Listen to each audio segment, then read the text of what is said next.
प्रिय प्रभु यीशु मसीह के नाम से आपको सलाम। और आज का हमारा विषय है क्लोज एंड ओपन डोर्स, मतलब बंद और खुले दरवाजे।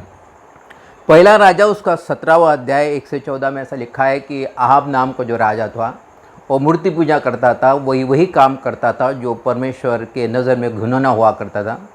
और ये बात है वो अपने पत्नी के नियंत्रण में करता था। उसकी पत्नी एक विकेट ऐसी रानी थी जिसका नाम जज़बेल था। वो हमेशा अपने पति को हमेशा वो नियंत्रण में रखती थी और वो उसका पति भी उसके अनुसार वो कार्य करता था। और तब ऐसा लिखा है कि आहाब जो है बहुत मूर्ति पूजा करता था। तो फिर परमेश्वर ने एलिया भविष्यद्वक्ता को आहाब राजा के पास भेजा और वो आहाब राजा को कहने लगा कि तू इतने घिनौने काम करता है और इसलिए परमेश्वर यूँ कहता है कि मेरे कहने के बाद ही बारिश होगी। और कहने लगा आहाब राजा को, मैं कहता हूँ कि 3.5 साल तक मेह नहीं बरसेगा, 3.5 साल तक बारिश नहीं होगी। अब ये जब उसने आहाब राजा को कहा तो आहाब राजा बड़ा गुस्सा हुआ। गुस्सा होने के बाद ये बात वो अपने पत्नी को भी कह सकता था और पत्नी फिर एलिया को हानि करने की सोचती थी। ये हानि करने के सोचने से पहले ही परमेश्वर ने एलिया को कहा कि तू यहाँ से भाग और चेरित के ब्रुक के पास जाना, वहाँ का नाले का पानी पीना। और मैंने जो रेवन जो है रेवंस को आज्ञा दी है कि तुझे सुबह और शाम को वो खाना दिया करेंगे। और परमेश्वर के आगे के अनुसार एलिया वहाँ से चेरित का जो ब्रुक है वहाँ पर चला जाता है। वहाँ चले जाने के बाद सुबह जो रेवन जो होते एलिया के लिए मांस और रोटी लाते हैं, शाम को भी वो एलिया के लिए मांस और रोटी लाते हैं। बाइबल जिस तरह वहाँ पर जिक्र करती है, जिस तरह वर्णन किया है, तकरीबन एलिया वहाँ पर चेरित जो था, चेरित के ब्रुक के पास वो तकरीबन 5 से 6 महीने रहता है। और ये 5 से 6 महीने ये जो रेवन जो है उसके सुबह के लिए सुबह भी मांस और रोटी लाते हैं और शाम को भी मांस और रोटी लाते हैं। ये जो चेरित का जो स्थान है, ये परमेश्वर ने एलिया के लिए एक दरवाज़ा है जो परमेश्वर ने उसके लिए दरवाजे को खोला। जब चेरित का दरवाज़ा खोला तो यहाँ पर कम से कम 5 जो बातें, महत्वपूर्ण बातें हमको यहाँ पर दिखाई देती है। पहली बात तो ये है कि परमेश्वर ने ये रेवंस को कहा था कि एलिया के लिए सुबह और शाम के रोटी का इंतज़ाम करे। रेवंस 2 बात को दर्शाता है। रेवंस एनिमी को दर्शाता है, एनिमी मतलब शत्रु को दर्शाता है। और ये रेवन जो है ये शत्रु को दर्शाता है। जब परमेश्वर हमारे लिए एलिया के लिए दरवाज़ा खोला तो हमारे शत्रु को भी वो हमारा मित्र बना देता है। तो यहाँ पर परमेश्वर ने जो रेवन जो है जो शत्रु को दर्शाता है, उसने एलिया के लिए मित्र का काम किया। दूसरा, रेवन जो है ये ऐसे बंजर स्रोत को दर्शाता है, ऐसे स्रोत को दर्शाता है जिसमें कोई उम्मीद नहीं की जा सकती है, जिससे कोई आशा नहीं की जा सकती है। परमेश्वर ऐसे बंजर ज़मीन में, ऐसे बंजर स्रोत में, मरुस्थल में भी स्रोतों को बहा सकता है, ऐसा यहाँ पर हमको दिखाई देता है। जहाँ कुछ भी नहीं दिखाई देता, जहाँ मरुस्थल होता है, वहाँ पर स्रोतों को बहाने परमेश्वर स्रोतों को बहाता है। सबसे पहली बात, जो हमारे शत्रु है उसको हमारे लिए वो मित्र बना देता है। जब परमेश्वर हमारे रास्तों को खोलता है तो फिर हमारे शत्रु को हमारा मित्र बना देता है और जहाँ मरुस्थल में है वहाँ पर स्रोतों को बहाता है। ये 2 बात होगी। अभी तीसरी बात, ये जो रेवन जो हुआ करते थे 1 या 2 नहीं हुआ करते थे, मैं ऐसा विश्वास करता हूँ कम से कम 8-10 रेवन हो गए। और ये 8-10 रेवन वहाँ पर आहाब राजा के यहीं से, वहीं के किचन से वो एलिया के लिए सुबह भी मांस और रोटी लाते थे और शाम को भी मांस और रोटी लाते थे। और जब वो रोटी लाते थे, मैं ऐसा विश्वास करता हूँ कि जो व्यक्ति कार्य करता है, जो काम करता है, वो मजदूरी का हकदार है। तो ये जो रेवन जो थे ये भी वहाँ पर पहले मांस और रोटी खाते होंगे, किचन में मांस और रोटी खाते होंगे और उसके बाद वो मांस और रोटी लेकर एलिया के लाते होंगे। यहाँ पर तीसरी बात यह है कि जिस व्यक्ति ने एलिया को मदद की, परमेश्वर ने उसके लिए भोजन का इंतज़ाम किया ताकि वो जो रेवंस है उनको भोजन के लिए इधर उधर भटकना ना पड़े। ये तीसरी बात है। और चौथी बात, एलिया के लिए ये रेवन जो सुबह और शाम को मांस और रोटी लाते थे इसका मतलब ये होता है कि वो रेवन जो है सुबह भी किचन में जाते थे और शाम को भी किचन में जाते थे, और सुबह भी किचन का दरवाज़ा खुला रहता था और शाम को भी किचन का दरवाज़ा खुला रहता था। प्रियो, ये किचन का दरवाज़ा खुला रहना ये अपने आप में आश्चर्यक्रम है, क्योंकि सुबह भी किचन का दरवाज़ा खुला रहता था और शाम को भी किचन का दरवाज़ा खुला रहता था। ऐसा एक दिन नहीं हुआ, ऐसा एक महीना नहीं हुआ, जब तक कि एलिया वहाँ चेरित के बुरुक के पास आ, तब तक मतलब 5 से 6 महीने सुबह और शाम हमेशा वो किचन का दरवाज़ा खुला रहता था, ताकि वो रेवंस आए और वहाँ से रोटी और मांस ले जाए और एलिया के पास पहुँचे। ये दरअसल चौथी बात है। और पांचवी बात यहाँ पर लिखा है कि जब वो रेवन जो है 4 से 5 महीने किचन में आते थे, सुबह आते थे तब दरवाज़ा खुला रहता था, शाम को आते थे तब किचन का दरवाज़ा खुला रहता था। और ये 5 और इनका रोटी ले जाना, मांस को ले जाना, ये सुबह शाम चल रहा था और इन्होंने ये कार्य 5 से 6 महीने किया। और ये 5 से 6 महीनों में उनका आना जाना किसी ने नोटिस नहीं किया। ये बहुत महत्वपूर्ण बात है। उस वक्त परमेश्वर ने जो लोग थे उनके जो आंखों के ऊपर पट्टी बांध कर उनके आंखें खोल के रखी थी। परमेश्वर ने एलिया के लिए रास्ते को खोला था, चेरित का एक रास्ता खोला था, चेरित का एक दरवाज़ा खोला था। जब उसने दरवाजे को खोला, साथ साथ पांच बातें इसके एक साथ हुई। सबसे पहली बात ये हुई कि उसने जो शत्रु तो जा था, शत्रु को मित्र बना दिया। प्रियो, जब परमेश्वर हमारे रास्ते को खोलता है तो फिर हमारे शत्रु को हमारा मित्र बना देता है। दूसरी बात, मरुस्थल में भी वो सोतों को बहा सकता है, बंजर जमीन में भी सोतों को बहा सकता है। जो रेवन जो है ये बंजर स्रोत को दर्शाते हैं, जिससे कुछ भी उम्मीद या अपेक्षा नहीं कर सकते हैं। तो परमेश्वर ऐसे स्रोतों को, ऐसे जहाँ से हमको कुछ भी आशा नहीं, वहाँ पर भी स्रोतों को बहा सकता है। और तीसरी बात, जिस व्यक्ति के लिए दरवाज़ा खोला गया है उस व्यक्ति को किसी ने मदद किया है तो उसके लिए भी परमेश्वर दरवाज़ा खोलता है। जैसे रेवंस के लिए भी परमेश्वर ने दरवाज़ा खोला। वो किचन में जाते थे, पहले वहाँ पर खाना खाते थे, उसके बाद वो एलिया को मांस और रोटी लाते थे। और चौथी बात, जब ये रेवन जो है सुबह शाम जब किचन में जाते थे तो प्रियो, दरवाजे सुबह भी खुले रहते थे और शाम को भी खुले रहते थे। एक दिन की बात नहीं, लेकिन 5 से 6 महीने ये किचन के दरवाजे 5 से 6 महीने सुबह और शाम को खुले रहते थे। और पांचवी बात, सुबह और शाम ये दरवाजे खुले रहते थे और ये रेवन 8 से 10 थे। मैं ऐसा विश्वास करता हूँ, मैं ऐसी कल्पना करता हूँ। और इनको किसी ने नहीं देखा, मतलब परमेश्वर ने उनके आंखों को भी, जो लोग थे देखने वाले, उनके आंखों पर पट्टी बांध के रखा, मतलब उनकी आंखों को बंद करके रखा। प्रियो, जब एक रास्ता जब बंद हो जाता है तो परमेश्वर हमारे दूसरा रास्ता खोलता है। जैसे एलिया के लिए एक रास्ता बंद हो गया था, क्योंकि अहाब के जो वो एरिया में रहता था, तिजबे में रहता था, उसके राज्य में रहता था, वो रास्ता उसके लिए बंद हो गया, वो दरवाज़ा उसके लिए बंद हो गया। इसलिए परमेश्वर ने उसके लिए चेरित का दरवाज़ा खोल दिया। उसके बाद ऐसा लिखा है कि वो चेरित का जो वहाँ का जो ब्रुक का पानी है सूख जाता है, नेचुरली सूख जाता है। तब परमेश्वर एलिया को कहता है कि अभी तू यहाँ से निकल और मैंने, अब तू ज़ारपत को निकल जा और मैं ज़ारपत के विधवा स्त्री को आज्ञा दी है कि वो तेरे खाने का इंतज़ाम करे। ये जो चेरित का ब्रुक जो है और जो ज़ारपत है जो है, एक तकरीबन ये जो रास्ता जो है, ये फासला जो है 130 से 135 किलोमीटर ऐसा रास्ता है। और जो ज़ारपत जो है वो इज़राइल में नहीं आता, वो इज़राइल के बाहर आता है। और ये जो रास्ता जो है 130 या 135 किलोमीटर का जो रास्ता है, एलिया ने कैसा तय किया या कैसे हो गया ये यहाँ पर नहीं लिखा है, लेकिन एलिया 130 और 135 किलोमीटर का रास्ता उसने तय किया, वो फासला उसने जर्नी किया। और जैसे परमेश्वर ने कहा था कि मैंने ज़ारपत के विधवा स्त्री को आज्ञा दी है कि तेरे खाने का इंतजाम करे। जब एलिया ज़ारपत के फाटक के पास पहुंचा तब वाकई वहां पर एक जो विधवा स्त्री जो है लकड़ियां बींध रही थी। तब परमेश्वर ने एलिया को कहा, कोई यही स्त्री है जिसको मैंने आज्ञा दी है कि तेरे खाने का इंतजाम करें।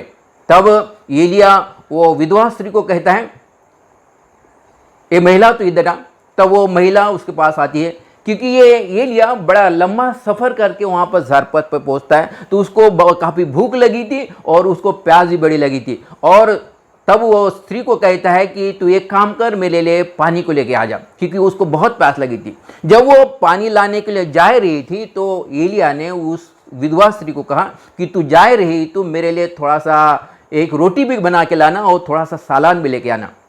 तो वो विधवा स्त्री एलिया को कहती कि तेरे जीवन की शपथ, मेरे पास रोटी नहीं है, लेकिन मेरे पास थोड़ा सा डब्बे में आटा है, कुप्पे में थोड़ा सा तेल है। आज मैं घर जाऊंगी और वो थोड़े से आटे की मैं एक रोटी बनाऊंगी, मैं खाऊंगी, मेरा बेटा खाएगा और हम मर जाएंगे।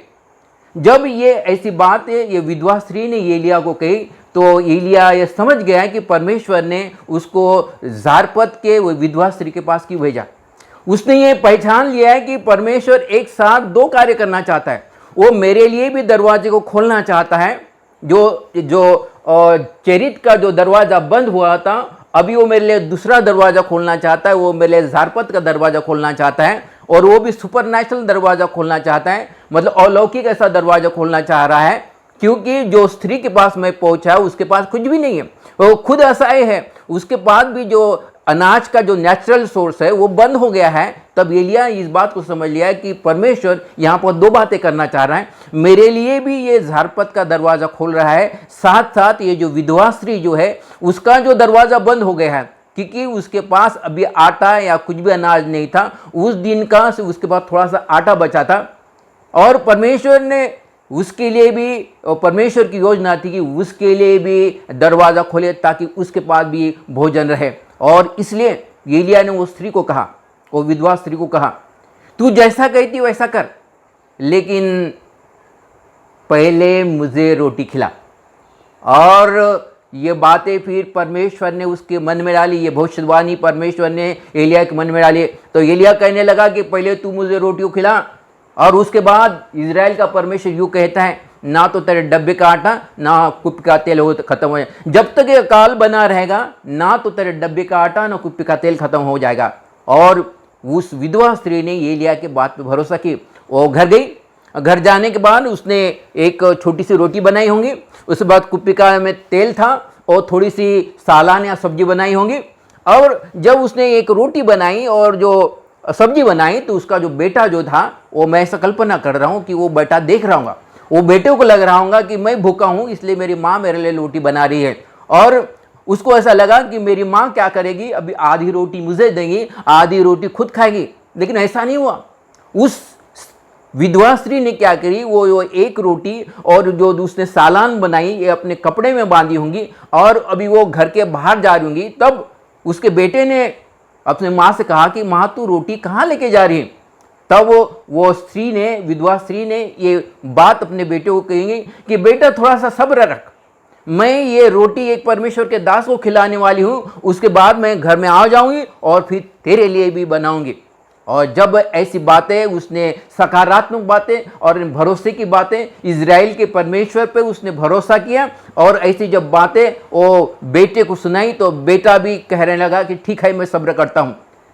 और लूका रचित सुसमाचार उसका 4वां अध्याय में प्रभु यीशु मसीह भी यही कहता है।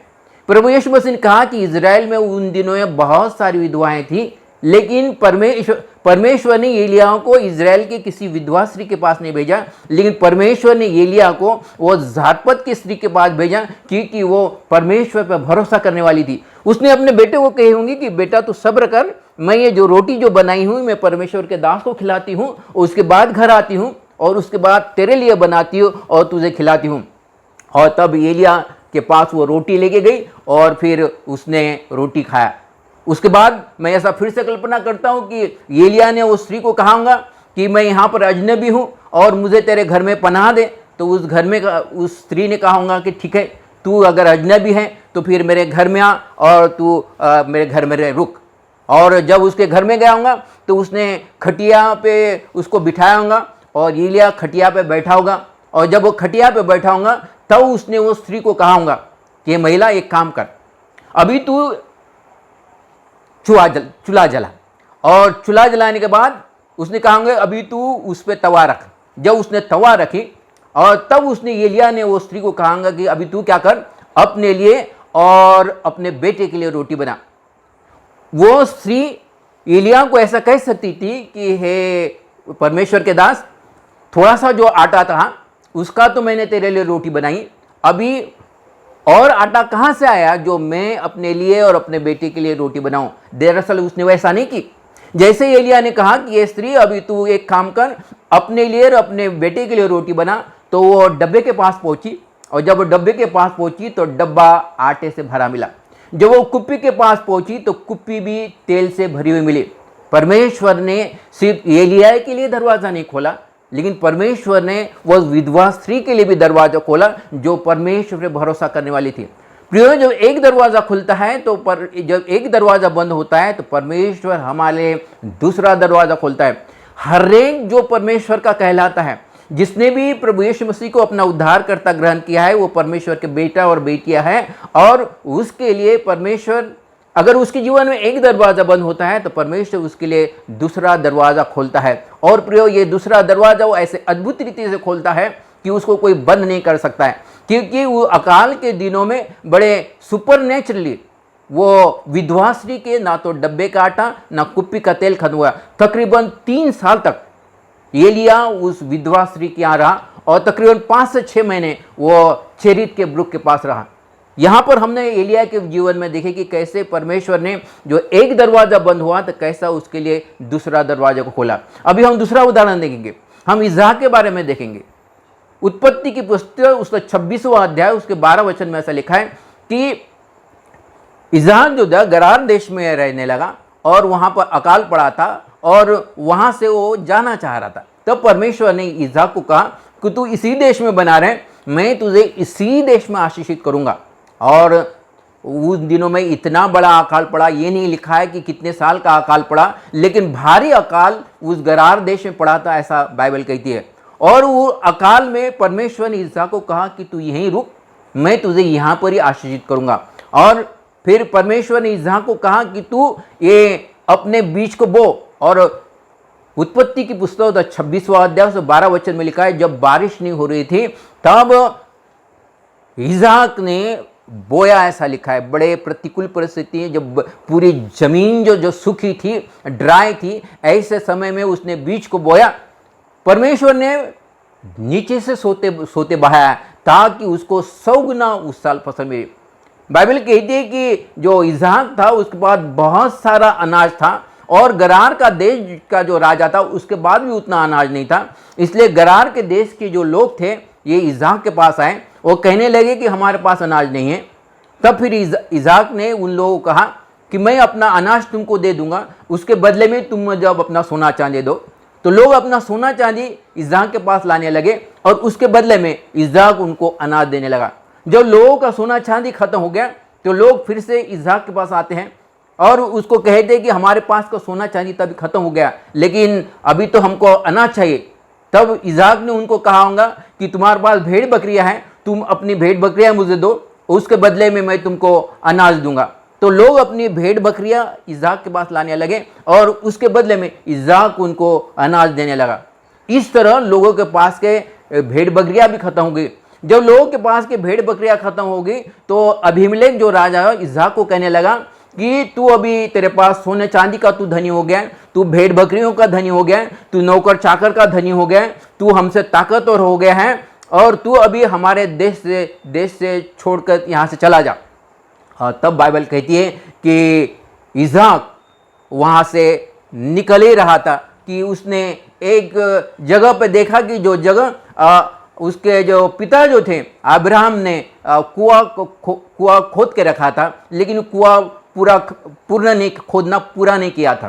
तो इसहाक ने जो उसके पिता ने जो कुआं खोदना शुरू कर दिया था लेकिन उसको पूर्ण नहीं किया, उस कुएं को दोबारा खोदा और वहाँ पे पानी निकला। लेकिन वो वहाँ के लोग, जो गरार देश के जो गडरिये चरवाए इसहाक के पास आते हैं, उसको कहते हैं कि तुमने हमारे ज़मीन में कुआं खोदा है, इसलिए ये कुआं भी हमारा है और ये पानी भी हमारा है। और वो पूरे जो कुएं जो इसहाक खोदता है वो ले लेते हैं। फिर ऐसा लिखा है कि थोड़ा सा हटकर इसहाक फिर से कुआं खोदता है। कुआं खोदने के बाद वहाँ पर भी भरपूर पानी लगता है। फिर से वो गडरिये जो है गरार देश के गडरिये फिर से इज़हाक को पास आते हैं। वो कहने लगते हैं कि ये जो तूने जो कुआं जो खोदा ये ज़मीन हमारी है और इसलिए यह कुआं भी हमारा है और पानी भी हमारा है। उसके बाद ऐसा लिखा है कि इज़हाक फिर थोड़ा सा हटकर फिर एक कुआं बनाता है, उस कुएं में भी पानी लगता है। उसके बाद फिर से गडरिये इज़हाक के पास आते हैं और इज़हाक को कहते रहे तूने जो दूसरा जो कुआं खोदा ये कुआं भी हमारी ही ज़मीन है, इसलिए ये कुआं भी हमारा है और ये पानी भी हमारा है। और वो दूसरा कुआं भी इज़हाक वो गडरियों को दे देता है। उसके बाद ऐसा लिखा है कि इज़हाक ने थोड़ा सा हटकर जो गरार देश की जो सीमा जो थी, उनके देश की जो सीमा थी शर्पनाह थी, शर्पनाह के बाहर थोड़ा सा जहाँ पर बंजर ज़मीन थी वहाँ पर फिर से कुआं खोदा और वहाँ पर उसको बहुत पानी मिला। तब लिखा है कि जो गडरिये जो थे वो गडरियों ने वो कुएं पर कब्जा नहीं किया। उन्होंने देखा कि इन लोगों ने ऐसे जगह पे कुआं खोदा, ऐसे जगह पे इनको पानी मिला जो कि बंजर ज़मीन है, ये मनुष्य के लिए बड़ा इम्पॉसिबल है, बड़ा मुश्किल है ऐसे जगह पे खोदना। लेकिन इज़हाक और उसके साथ जो सेवक थे उन्होंने वहाँ पर कुआं खोदा और वहाँ पर पानी मिला। उसके बाद ऐसा लिखा है कि उसने फिर वहाँ से हटकर बिरशिबा नाम की जगह वहाँ पर फिर से कुआं खोदा और वहाँ पर भी थोड़ी सी बंजरी ज़मीन थी और वहाँ पर भी उसको पानी मिला।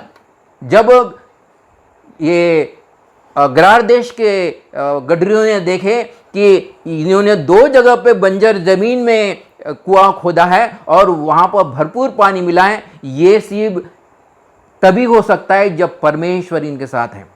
इनका परमेश्वर वो इसने विश्वास किया, गडरियों ने विश्वास किया कि इज़हाक का परमेश्वर इनके साथ है, इसलिए बंजर ज़मीन में भी वो खोद रहे हैं और वहाँ पर पानी मिल रहा है। तब ऐसा लिखा है कि वो ये बातें अबीमेलेक राजा को बताते हैं। वो कहते हैं कि उनका परमेश्वर उनके साथ है और इसलिए जहाँ पर बंजर ज़मीन है वहाँ पर भी वो खोद सकते हैं, वहाँ पर भी पानी निकलता है। और इसलिए बाइबल कहती है कि अबीमेलेक राजा क्या करता है कि इज़हाक को मिलने आता है। वो अपने साथ अपने मित्र को लेता है और अपने आर्मी के कमांडर को लेता है और तीनों मिलके इज़हाक को मिलने आते हैं। और जब इज़हाक को मिलते हैं तो इज़हाक अबीमेलेक राजा को कहने लगा कि अभी तू मुझे क्यों मिलने आया है?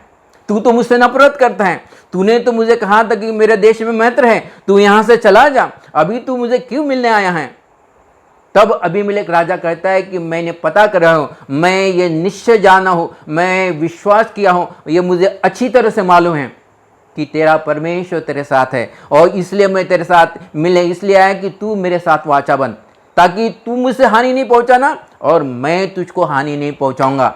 और ऐसा लिखा है कि उस समय ये इज़हाक ने खाना बनाया, उनको खिलाया, वो लोग चले गए। उसके बाद फिर से ऐसा लिखा है फिर से उसने बिरशिबा में कुएं को खोदा और जहाँ पर पानी नहीं लगता था ऐसे जगह पे उनको बहुत सारा पानी मिला।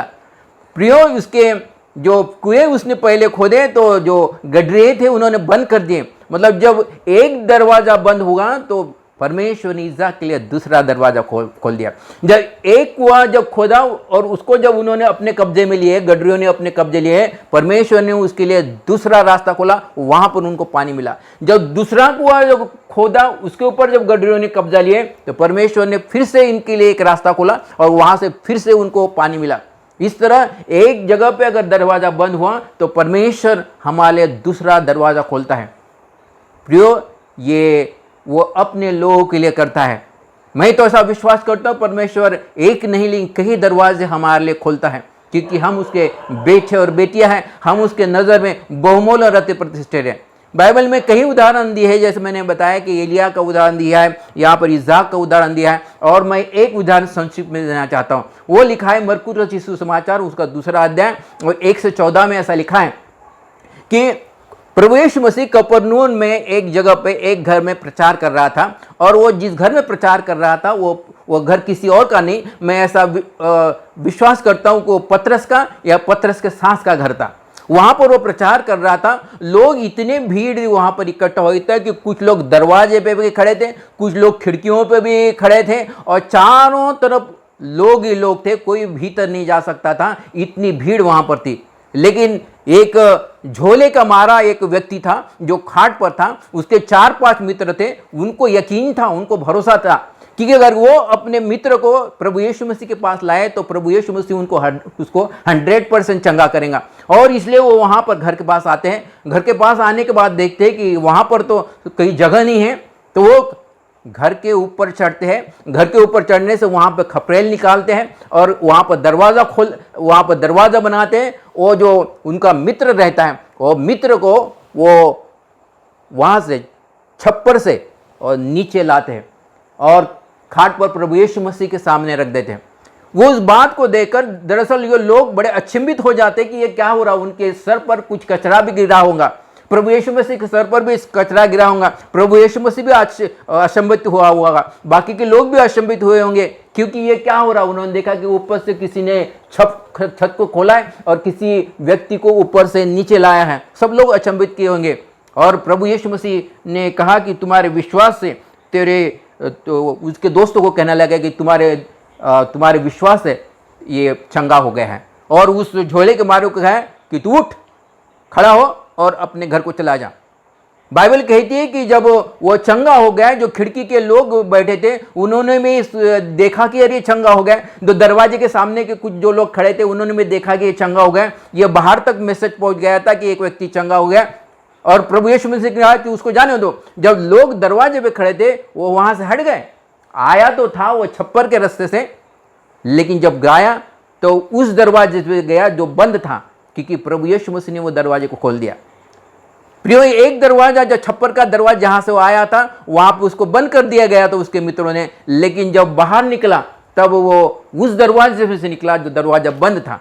मतलब जब एक दरवाजा बंद होता है तो परमेश्वर हमारे लिए दूसरा दरवाजा खोलता है। अब जब वो बाहर निकला होगा, उन्होंने उस लोगों से बातचीत की होंगी जिसका वो घर था कि हम इसकी भरपाई करने के लिए तैयार हैं, लेकिन उनका जो हृदय पहले जो कम्युनिकेशन का दरवाजा जो उनके हृदय का बंद था कि इन्होंने घटिया काम किया, उसने हमारा नुकसान किया है, उसने हमारे छप्पर का नुकसान किया है, इसलिए उनसे बातचीत करने का दरवाजा जो बंद हो चुका था। लेकिन जो आश्चर्यक्रम जब उन्होंने देखा तो उनका भी हृदय का दरवाजा खुल गया। उन्होंने कभी भी नुकसान की भरपाई नहीं मांगी। प्रियो, यहाँ पर हमने 3 उदाहरण को देखे, एलिया के जीवन में देखे कि कैसे परमेश्वर ने एक दरवाजा बंद हुआ तो उसके लिए दूसरा दरवाजा खोला। हमने इसहाक के जीवन में देखो कैसे एक दरवाजा बंद हुआ तो कैसे उसके लिए दूसरा दरवाजा खुला। और हमने इस झोले के मारा जो लकवे का मारा जो था उसके भी जीवन में देखे कि कैसे एक दरवाजा बंद हुआ तो कैसे परमेश्वर ने दूसरा दरवाजा उसके लिए खोला। प्रियो, जितने भी उसके नाम से जिसने भी उसको पुकारा है वो उसके लिए एक दरवाजा खोलता है। चाहे एक दरवाजा बंद हुआ तो परमेश्वर हमारे लिए दूसरा दरवाजा खोलता है। प्रियो, हम परमेश्वर का धन्यवाद दें कि वो हमसे इतने प्रेम रखता है, वो हमसे इतना प्यार करता है कि हमारे जीवन में अगर एक दरवाजा बंद होता है तो दूसरा दरवाजा वो हमारे लिए अवश्य खोल देता है। वो बड़ा अद्भुत रीति से हमारे लिए दरवाजों को खोलता है। प्रियो, मैं ऐसा विश्वास करता हूँ कि आज का जो हमारा जो विषय जो है कि परमेश्वर एक दरवाज़ा अगर बंद होता है तो हमारे लिए वो दूसरा दरवाज़ा खोलता है। परमेश्वर इस वचन पर आशीष दे और आपको भी आशीष दे।